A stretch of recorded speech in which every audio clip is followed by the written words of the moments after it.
Eko Patrio baru saja mengalami musibah yang cukup mencekam. Lantaran Eko Patrio baru saja terjebak di dalam lift. Pria 51 tahun ini terjebak di lift yang tak diketahui pasti di mana. Namun ia hanya menyebutkan salah satu apartemen di Jakarta. Pelawak sekaligus presenter ini terjebak di lift yang meluncur bebas dari lantai 18 hingga ke lantai 5. Kejadian tersebut terekam dalam video yang cukup mencekam. Terlihat Eko Patrio sempat menghubungi petugas lewat intercom lift. Video tersebut nampak diupload lewat akun Instagram pribadinya @ekopatriosuper. Sambil menunggu pertolongan, Eko Patrio pun memperlihatkan kondisi mencekam dalam lift. Namun, ia lebih memilih bersikap tenang selama menunggu bala bantuan. Tak mau panik, dalam keadaan mencekam, Eko Patrio terlihat memilih untuk memakan makanan yang ia bawa sambil duduk di dalam sudut lift. Ia pun langsung menjelaskan kronologi lift yang dinaikinya terkunci. Berawal ketika lift tersebut meluncur bebas atau anjlok dari lantai 18 menuju ke lantai 5.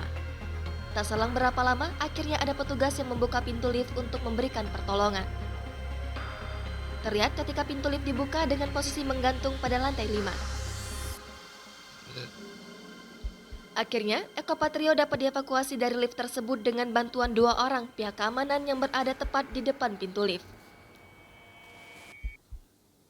Lanjutin, Pak.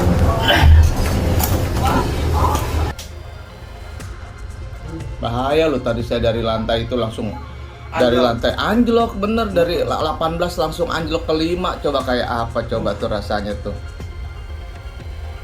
Dari lantai 18 mas, ke lantai 5. Menurut mas serem nggak mas? Oh, serem lah Pak. Iya. Lantai tinggi begitu. Ini kan? kenceng. Udah gua loncat aja deh. Gua loncat aja. Tinggal dari dalam. Tinggi nggak tuh? Nggak mau turun. Udah gua loncat aja deh. Bisa nggak Pak? Pegang dulu. Insya Allah. Maaf. Ayo. Bismillah. Pegang tangan aja Pak. Satu, dua. Thank you. Dah. Makasih ya Mas. Iya sama-sama Pak. Jangan lupa subscribe, share, komen, dan like ya.